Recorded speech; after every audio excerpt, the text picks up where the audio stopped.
अस्सलाम वालेकुम नाजरीन, चिलिंग ट्रूथ में आप सबको फिर से खुशामदीद। आज की हॉरर स्टोरी को सुन के आपका दिल दहल जाएगा और आप सोचने पे मजबूर हो जाएंगे कि क्या ऐसी मखलूक़ें अभी भी कायम हैं या नहीं। तो आइए आज की स्टोरी शुरू करते हैं। दोस्तों, ये कहानी है तकरीबन 35 या 40 साल पुरानी और ये कहानी है समनाबाद की। उधर लाहौर समनाबाद में एक विला था, 2 से 3 कनाल का। देखने में बहुत ही खूबसूरत और आलीशान लगता था। उधर जो विला था उसका सहन बहुत ही बड़ा था और एक खूबसूरत छोटा सा बाग भी था। और उसी बड़े सहन से ऊपर की मंजिल पर सीढ़ियां जाती थी और देखने में वो घर बहुत ही खूबसूरत था। लेकिन किसी को क्या पता था इधर ये एक मौत का घर बन जाएगा, जहां पर एक के बाद एक आफत पे आफत आती रहेगी। नाज़रीन, ये मैं आपको बताता चलूं कि ये कहानी मेरी मदर ने बताई है, जो उनके नाना के घर में हुई थी उनके बचपन में। और ये विला उनके नाना का था। लेकिन इससे पहले मैं इनका आपको बैकग्राउंड बता दूं। ये लोग लाहौर अंदरून में रहते थे और इनका काम स्केल का था, जिसमें गोल्ड तोला जाता था।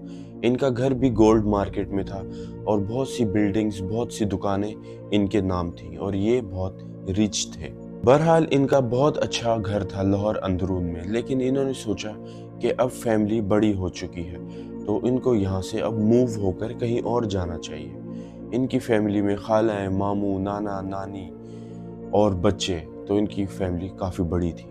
तो फिर इनको बताया कि समनाबाद में एक बहुत बड़ा विला है, आप चाहें तो उधर जाके देख सकते हैं। बहरहाल मेरी मामा के जो मामू हैं और उनकी जो फैमिली है वो ये घर देखने गए।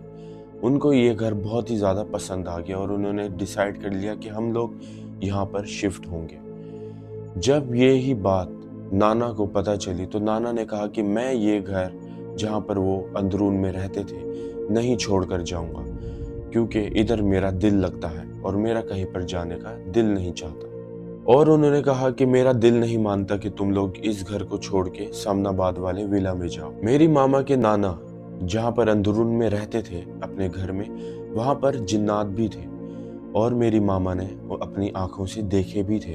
बहुत बड़े और लंबे चौड़े थे वो। अंदरून लाहौर में जहाँ वो रहते थे उनके घर के ऊपर एक स्टोर रूम था, वहाँ पर वो जिन्नात रहते थे और वो नाना जो हैं उन जिन्नात से बातचीत भी करते थे। और मैं आपको बताता चलूँ, वो जिन्नात मुस्लिम थे और रात के वक्त वो कुरान की तलावत भी करते थे। और इसी वजह से उनके नाना कहते थे कि मैंने ये घर नहीं छोड़ना और मैंने समनाबाद नहीं जाना। और जहाँ तक उन जिन्नात की मैं बात बताऊं, जो मुस्लिम जिन्नात थे वो भी कहते थे कि हमें आप लोगों से बहुत ज़्यादा मोहब्बत है, आप लोग ये घर छोड़ के ना जाएं। नाना के जो बच्चे थे वो अपनी जिद पर अड़े रहे कि उन्होंने वहाँ से जाना है और समनाबाद वाले विला में शिफ्ट होना है, जो विला उन सबको पसंद आया था।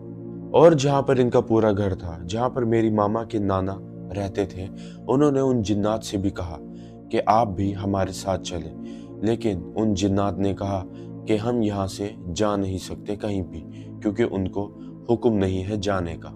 और उन मुस्लिम जिन्नात ने कहा कि मुझे छोड़कर तुम लोग ना जाओ, अगर तुम लोग गए तो मैं मर जाऊंगा। और वो ये बोलकर बहुत ज़्यादा रोने लगे। नाज़रीन, ये सब मुझे इसलिए पता है क्योंकि ये कहानी मेरी मामा ने बताई है और उनके नाना जो थे वो बहुत पांचों वक्त के नमाजी, बहुत नेक थे और इस वजह से वो जिन्नात से भी बातें कर सकते थे। बहरहाल शिफ्टिंग हो गई उनके नए घर समनाबाद में, जिसका जिक्र मैंने शुरू में किया, जो 2 या 3 कनाल का घर था। और फिर शुरू हुई एक हॉरर दास्तां।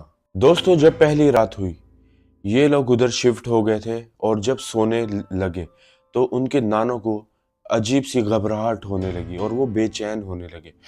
और उन्होंने जोर से सबको बुलाया और कहने लगे कि मुझे यहाँ पर जो मखलूकें हैं वो सोने नहीं देंगी, मुझे वो बार बार तंग करी जा रही हैं।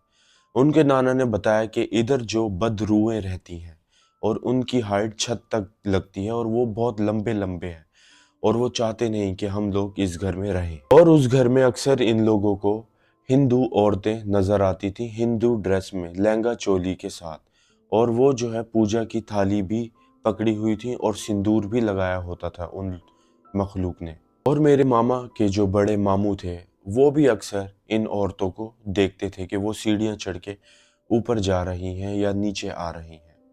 بہرحال ایک دفعہ کا ذکر ہے کہ میرے دادا بھی اس گھر کے اندر گئے تھے، تو وہ جب سو رہے تھے رات کو، تو جیسے ہی انہوں نے کروٹ لی تو انہوں نے دیکھا کہ ایک بندہ ان کے ساتھ لیٹا ہوا ہے، اور وہ اتنا لمبا کہ وہ ایک کمرے میں لیٹا ہوا ہے اور اس کی ٹانگیں دوسرے کمرے تک جا رہی ہیں۔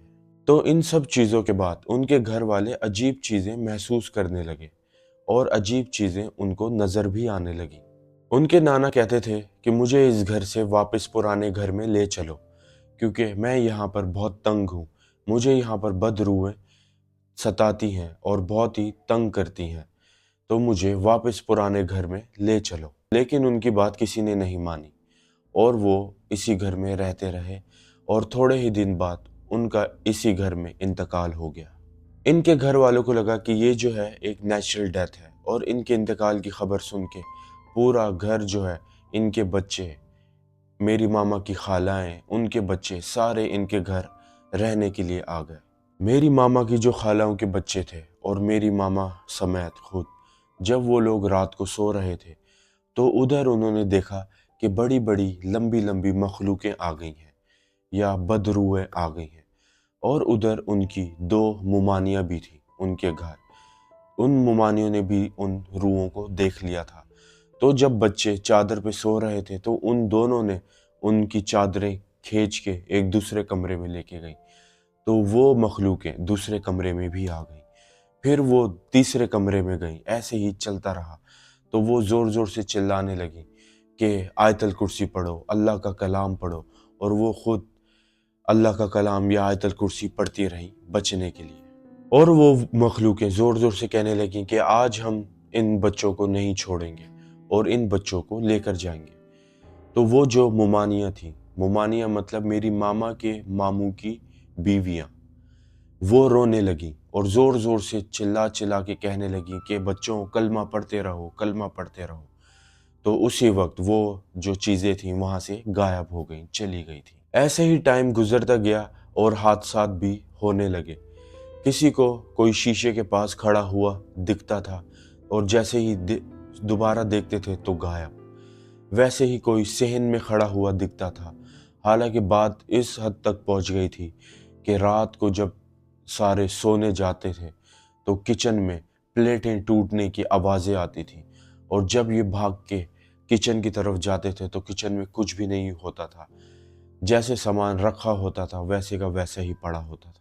اس کے بعد میری ماما کے چھوٹی خالہ کا رشتہ آ گیا، اور لڑکے والوں نے کہا کہ ہمارے پاس بہت لیمیٹڈ ٹائم ہے، ہمیں شادی بہت جلد سے جلد کرنی ہے، تقریباً 10 یا 15 دن کے اندر اندر کرنی ہے۔ اور میری ماما کے نانا کا انتقال بھی کچھ ہی عرصے پہلے ہوا تھا، زیادہ ٹائم نہیں گزرا تھا۔ تو پھر میری ماما کی جو امی ہے اور ان کی بہنیں شاپنگ کے لیے جانے لگیں، اور پورا پورا دن لگاتی تھیں کیونکہ شادی میں بہت ہی کم دن رہ گئے تھے۔ اور جو 2 ممانیاں تھیں گھر کے اندر، وہ بچوں کے ساتھ رہتی تھی اور ان کا خیال رکھتی تھی۔ آخرکار شادی کا دن آ گیا۔ جب شادی کا دن آیا تو میری ماما اور ان کی امی جو ہیں اسی سمن آباد والے گھر میں اوپر کے پورشن میں تیار ہونے چلی گئیں۔ وہ بتاتے ہیں کہ وہ بھی تھیں اور بھی بچے تھے ان کے جو ادھر تیار ہو رہے تھے، تو اچانک باتھ روم میں سے نل کا کھلنے کی آواز آئی، اور وہ بھی بہت تیز، کہ بہت تیز پانی بہہ رہا ہے۔ تو میری نانی نے کہا میری ماما کو کہ جاؤ باتھ روم میں نل کا بند کر کے آؤ، اور جب میری ماما واش روم کی طرف گئیں تو ادھر نل کا پہلے سے ہی بند تھا اور باتھ روم بھی پورا خشک ہوا تھا۔ تو پھر وہ واپس آ گئیں اور پھر آواز آنے لگی۔ ایسا ہی 3-4 دفعہ ہونے لگا، اور میری نانی جو ہے وہ غصے کے اندر ایک دم اٹھی۔ انہوں نے کہا تم لوگ کیوں نہیں میری بات مان رہے؟ باتھ روم میں ایک دفعہ تمہارے سے کہا ہے کہ نل کا بند کرو تو کیوں نہیں کر رہے؟ تو بہرحال وہ غصے کے اندر خود چلی گئی واش روم میں، اور جیسے ہی انہوں نے دروازہ کھولا تو انہوں نے دیکھا کہ ادھر تو نل کا بند ہے اور باتھ روم بھی پورا خشک ہوا ہے۔ تو پھر انہوں نے سوچا کہ ہو سکتا ہے یہ میرا وہم ہو، شادی کا گھر ہے، کیا پتہ کہیں اور سے آواز آ رہی ہو۔ एक एक करके सारे बच्चे तैयार होने लगे और मेरी नानी ने मेरी मामा को भी तैयार करके नीचे भेज दिया कि जाओ शादी एंजॉय करो। वो दो बच्चों के साथ खुद भी तैयार हो रही थी, रेडी हो रही थी। तभी उन्होंने उधर एक काली मखलूक देखी, लंबी चौड़ी ऊपर, और वो उनको डरा रही थी। ये देख के वो एकदम घबरा गई और वो नीचे भागती हुई आई एकदम, और सबको कहने लगी कि ऊपर कोई है, ऊपर कोई है। और सारे मेहमान जो थे वो भी परेशान हो गए कि आखिर हुआ क्या है। मैं आपको बताता चलूं, जब ये ऊपर रेडी हो रही थी तो जब उनको ये मखलूक नजर आई थी तो अचानक जैसे स्त्री अपने आप गिर गई, कपड़े हवा में उड़ने लगे और दरवाजा भी अचानक एकदम बंद हुआ और खुल गया। तो इस वजह से ये और खौफ में आ गई थी। सब ने उनको समझाया और कहा कि हो सकता है वहम हो, क्योंकि उस घर में काफी मेहमान भी आए हुए थे। उनकी छोटी खाला की शादी भी हो गई, हंसी खुशी हो गई आसानी के साथ। लेकिन फिर भी आपको पता है कि शादी के बाद भी कुछ मेहमान घर में रह जाते हैं। तो वैसे ही मेरी मामा, मेरी नानी और उनकी बहनें उसी घर में अभी मौजूद थी। दोस्तों, मैं आपको बताऊं कि मेरी मामा के एक सबसे छोटे भाई थे। तकरीबन वो 3 साल के थे। तो वो इतने छोटे थे कि उनसे बोला भी नहीं जाता था। तो वो इशारे से ऊपर वाले पोर्शन की तरफ अपनी उंगली करते थे या इशारा करते थे कि उनको कोई देख रहा है, और वो अजीब सी आवाजें निकालते थे। बहरहाल किसी ने भी इस बात पर ज्यादा गौर नहीं किया, लेकिन किसी को क्या पता था ये चीज कोई और ही रंग ले लेगी। फिर कुछ दिन गुजरे तो फिर उनके साथ यही होने लगा। वो ऊपर वाले पोर्शन में हालांकि कोई नहीं रहता था, तो वो उधर इशारा करने लगे और देखते रहे और अजीब सी आवाजें निकालते रहे। और अचानक फिर उनकी गर्दन मुड़ी और वो एकदम जमीन पे गिर गए। तो फिर मेरे चचा ने उनको देखा और एकदम गोद में उठा के हॉस्पिटल की तरफ भागे। और जैसे ही डॉक्टर के पास गए तो डॉक्टर ने चेकअप के बाद बोला कि ये बच्चा तो मर गया है और इस दुनिया से चला गया। अब घर वालों को 100% यकीन आ गया था कि इस समदाबाद वाले घर में कुछ ना कुछ तो जरूर है, क्योंकि मेरी मामा के नाना के जो पोते थे उनके साथ भी यही हरकतें होने लगी, और भी काफी बच्चे थे उनके साथ भी यही होने लगी थी। तो घर वालों ने डिसाइड किया कि अब बच्चों को अकेला नहीं छोड़ा जाए, और इसी वजह से बाकी बच्चे बच गए थे। दोस्तों, कुछ दिन बाद मेरी मामा की जो नानी थी उनको या तो ख्वाब आया या किसी मखलूक ने सामने से आके उनको कहा कि ये घर छोड़ दो, तुम लोग बहुत अच्छे हो, लेकिन अगर तुम लोग यहाँ पर रहते रहे तो इस घर में रहने वाला शख्स कोई भी नहीं बचेगा, सब मर जाएंगे।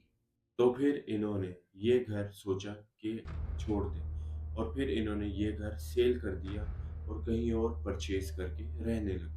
तो आज भी वो घर समनाबाद में है, लेकिन वो घर वीरान पड़ा हुआ, और कोई भी ना ही उसके अंदर जाता है, ना ही उसको कोई परचेज करता है। जब बाद में उस घर के बारे में पता लगा कि इससे पहले यहाँ पर कौन रहता था, तो उनके बारे में तो पता नहीं चला, लेकिन ये बात जरूर पता चली कि ये घर हिंदुओं के मरघट पे बना हुआ, जहाँ पर हिंदुओं की चिताएं जलाई जाती थी किसी जमाने में। तो उस जमीन पर ये घर बनाया गया, तभी उधर हिंदू औरतें उनको नजर आती। ये थी रियल हॉरर स्टोरी। अगर आपको पसंद आई तो मेरे चैनल को लाइक कीजिए, सब्सक्राइब कीजिए और ज़्यादा से ज़्यादा शेयर कीजिए। अपनी स्टोरी भी आप मुझे कमेंट बॉक्स में लिखकर बता सकते हैं, या तो मेरी ईमेल आईडी है डिस्क्रिप्शन पे, उधर आप मुझे अपनी कहानी ईमेल कर सकते हैं, ताकि मैं आपकी कहानी कैप्चर करके एक वीडियो बनाऊं। फिर होगी मुलाकात एक और चिलिंग ट्रुथ की कहानी के साथ। अल्लाह।